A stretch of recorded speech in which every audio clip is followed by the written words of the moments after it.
ให้มนุษย์ทำเนี่ยมาเปิดหูเปิดตาเบิ่งโลกว่าโอ้ช่วยๆงามๆเนี่ยเว้าเนาะเพิ่นอยู่แต่ฮู้ทำมันก็แม่นเด้อบ่เห็นข้างนอกนี่เนาะใส่สปีดคือคนอื่นเขาอยู่แต่ในฮู้ทู่แต่ในทำบอกว่าเบิ่งว่าบ้านเมืองเขาอยู่จังได๋เอชีวิตอเจ้าอยู่แต่บ้านเจ้าบ่เห็นดอก แม่นเจ้าต้องไปบ้านอื่นนำ เจ้าบ่ยอมมาเปิดหูเปิดตาเนาะโอ้โห เอาคนเฮาอยู่แต่บ้านเจ้าของก็ตายคือเก่า แม่นนี่แหละพี่น้องเบิ่งเอาเด้อพี่น้องป๊อดโธครั้งแรกในชีวิตที่บ่าวสมัยได้ขึ้นมาแบบว่าชมบรรยากาศแบบนี้เด้อพี่น้องวิวสวยๆงามๆแบบนี้เนาะฝั่งนี้ก็จะเป็นสีลมเนาะฝั่งนี้เนาะฝั่งนี้คือสุริศักดิ์เนาะพี่น้องป๊อด ตากสินนะสุรศักดิ์สะพานตากสินสุริศักดิ์สะพานตากสินนี่คือทางนี้เนาะป๊อดโธพี่น้องโอ้นอนๆเดี๋ยวเบิ่งเด้อสิถามน้องชายเพิ่นเด้อเนาะบ่าวสมัยสิมาถามน้องชายเนาะน้องชายเพิ่นเป็นพ่อบ้านอยู่ในนี้เนาะเป็นแม่บ้านก็ว่าแม่นเนาะเพิ่นเฮ็ดทำความสะอาดครบทุกอย่างเนาะแล้วสิมาถามน้องชายเพิ่นว่าเพิ่นฮู้บ่ว่าจะจุดนี้เนาะก็สบายดีน้องชาย สวัสดีสวัสดี อันนี้คือจุดนี้คืออยู่จุดใดน้อง อันนี้จุดสาทรนี่ สาทร แม่นนักซื้อคอนโดก็ยังไลค์แอดสาทรซิซื้อคอนโด ชื่อคอนโดนี่ แม่น ไลท์แอน ไลค์แอด แอด สาทร สาทร 10 แม่น โอ้พี่น้อง ซื้อ ผู้ใดเคยได้ยิน คอนโดได้ ชื่อคอนโดแม่นบ่ แม่น โอ้ผู้ใดเคยได้ยินผู้ใดเคยได้อันนี้คือไปทางนี้ได้อสันนอกนี่ นี่คือซอยแถว204 สองนุ่น ที่บาทแถวนี้ นาราธิวาสเนาะพี่น้อง204อันนี้คือติดกับแม่น้ำเจ้าพระยาเด้เนาะ แม่น บ่แม่นบ่ฮะ แม่นได้ที่เราเนี่ยตอนนี้ โอ้บ่แม่นบ่เห็นน้ำมาคิดว่าแม่น้ำเจ้าพระยาเนาะนั่นเนาะบ่สมัยก็ เราจะแม่นบ่จ๊ะ บ่ฮู้เนาะ รื่องบุญบ่จ๊ะ น่าสิแม่น่ะน้ำแม่น้ำเจ้าพระยาไปหั่นน่ะโอ้นี่คือครั้งแรกเนาะนี่ที่พาน้องชายเพิ่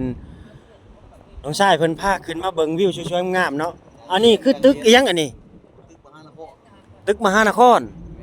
มีคนย่างอยู่บ่น่ะว้าวพี่น้อง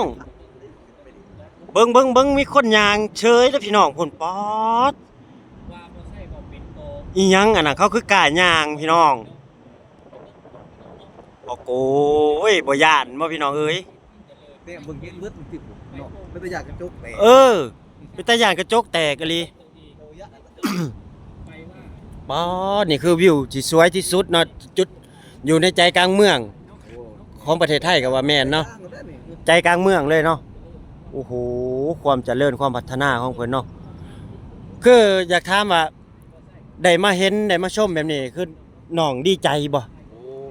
จะบ่อยากไปใส่ก็คือจะบอกของแล้ว คือบ่อยากไปไสเลยเนาะบางจุดนี้ก็คือแบบว่าจุดที่ว่า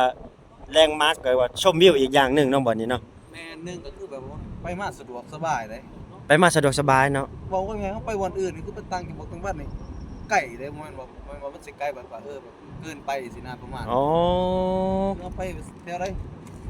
ไปแถวแบบนอกเมืองซ่านเมืองเฮาสิแบบไปแถวบางนอกบางหน้าบ่แถวนี่ โดย เฮานั่งรถ BTS ก็ไปฮอดได้เด้นี่ บ่ 3-40 บาท60 บาทฮอดได้นี่ อันนี้คือข้างล่างนี่คือ BTS แม่นบ่ เอา BTS ได้นี่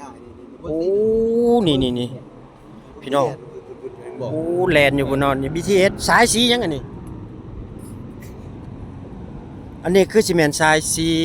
สีฟ้า สายสีฟ้าหรือสายสีหยังนี่เนาะพี่น้องเนาะนี่โอ้นี่พี่น้องว้าโธวิวสวยพี่น้องเอ้ย ถ้าสมมุติจากไปเนาะทางนั้นก็เพชรเกษมทางนี้ถ้าไปบางขอบางแคก็นั่งไปซ้ายหน่อยนั่งไปทางนี้ก็เพชรเกษม ไปบางขอบางแคนางไปซ้ายนี่เลยแม่นบ่ แม่น ป๊าดนี่เนาะพี่น้องเนาะอันนี้คือความรู้ของน้องเพิ่นบอกว่าเพิ่นก็อยู่มานี่หลายปีแล้วเนาะ โอ้8 ปีกว่าแล้วเนาะ 8 ปีกว่าเนาะเพิ่นอยู่ในคือเพิ่นก็สิ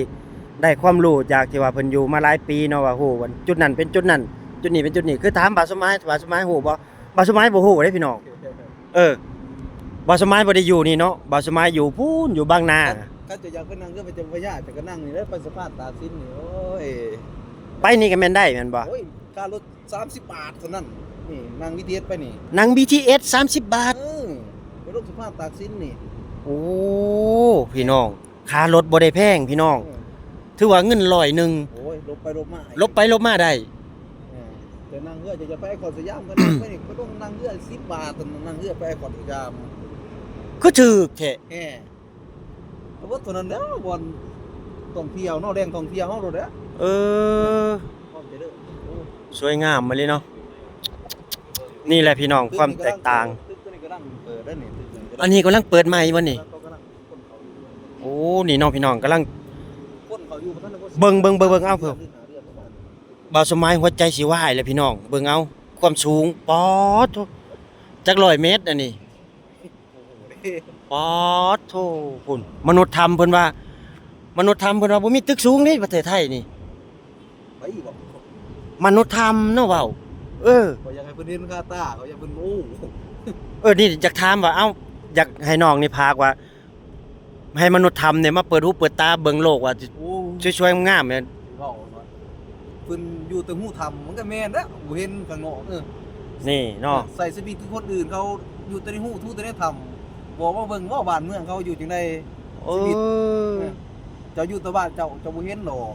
แม่น เจ้าต้องไปบ้านอื่นนำ เจ้าบ่ยอมมาเปิดหูเปิดตาเนาะโอ้โห เอาคนเฮาอยู่แต่บ้านเจ้าของก็ตายคือเก่า แม่น บ่เห็นความเจริญเนาะ อห้วย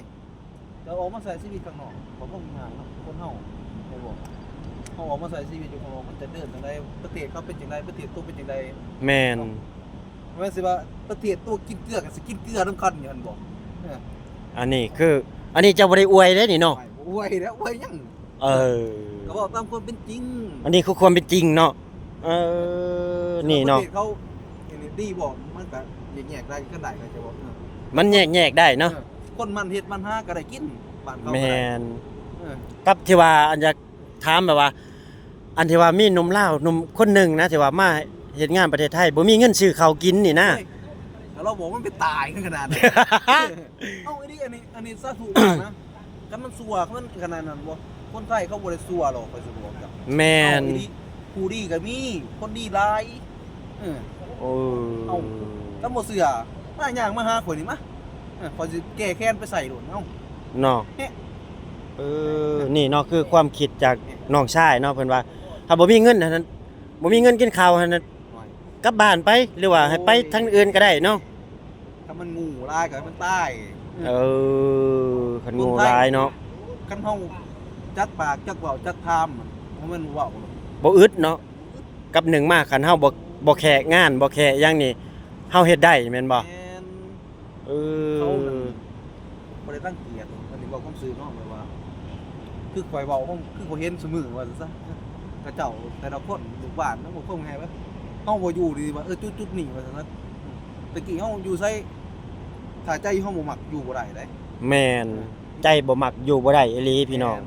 สิไปว่าอยู่ประเทศไทยบ่กินข้าวบ่ได้กินข้าวซั่นมันบ่แม่นแล้วคันสิว่าบ่แม่น อยากพากถึงหยังกับที่ว่าหนมลาวบ่มีเงินซื้อข้าวเลยโทรเมื่อหาแม่ให้แม่โอนเงินมาซื้อข้าวให้กินนี่นะเดี๋ยวนี้ ข่อยบ่เชื่อเด้อคันบอกแบบนี้ เออ มันขี้ข้าน ขี้ข้าน อยกเฮ็ด อยากหา อยากมาดินอยากมาเที่ยวแม่นกันเนี่ยนะฮะ บ่ แต่คนมาเฮ็ดมาหานั่นจังได๋มันก็อดตายดอก โอ้อันนี้บอกความจริงเลยเนาะ โอ้ยถ้ามันกล้าก็มันมาโดดไปบ่คนมาหาคนนี้ไป เออเนาะ คันว่าถ้าบอกคนแต่ละคนมานี่คนเฮาแต่ละคนชีวิตอยู่ได้ซุมื้อนี้ล่ะอยู่ประเทศเขานะ เฮาต้องเฮ็ดต้องสร้างเนาะจังสิได้เนาะเจ้ามาเจ้าบ่เฮ็ดเจ้าก็บ่ได้กินเด้ บ่พ่อง่ายอยู่บ้านเจ้าเฮาก็ถามนี่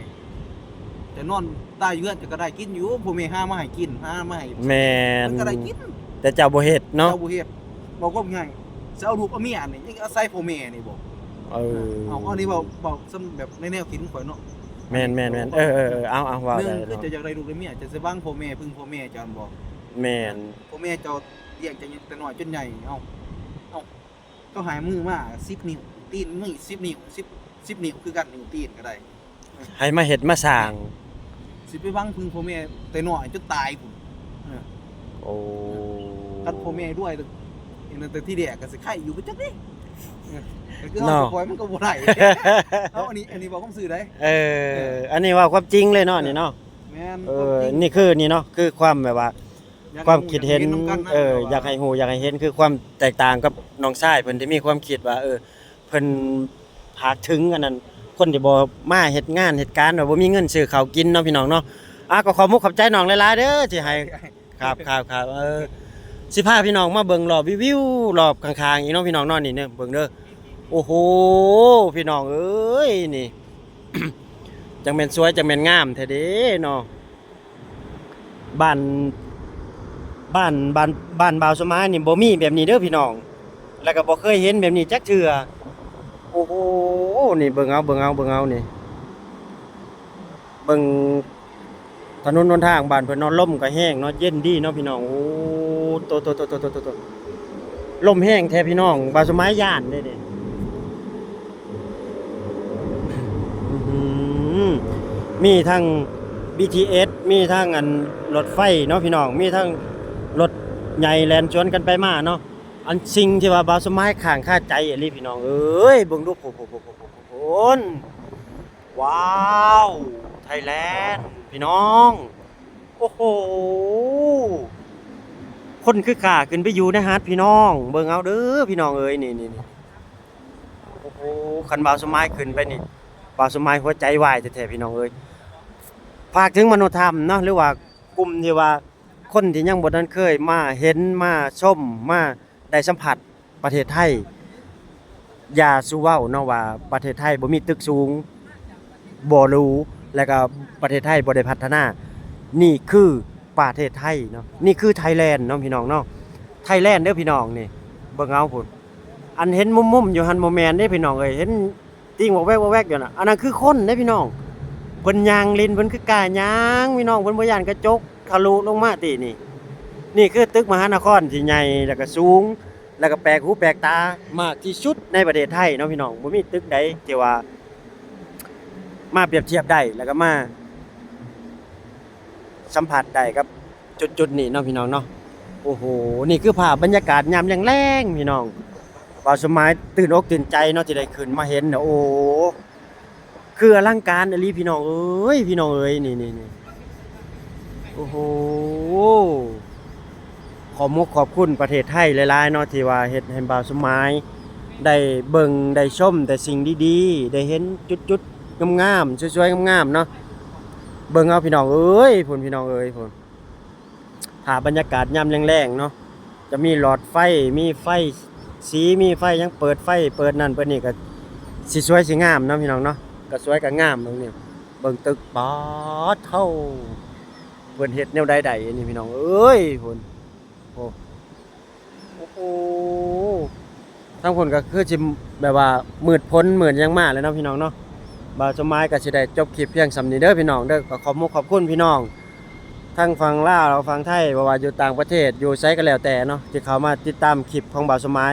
ฝากพี่น้องกดไลค์กดแชร์กดติดตามให้บ่าวสมายหน่อยเด้อครับเพื่อเป็นกำลังใจเนาะได้เฮ็ดคลิปต่อๆไปเนาะถ้าบ่มีพี่น้องก็บ่มีบ่าวสมายในมื้อนี้เนาะบ่าวสมายขอบคุณขอ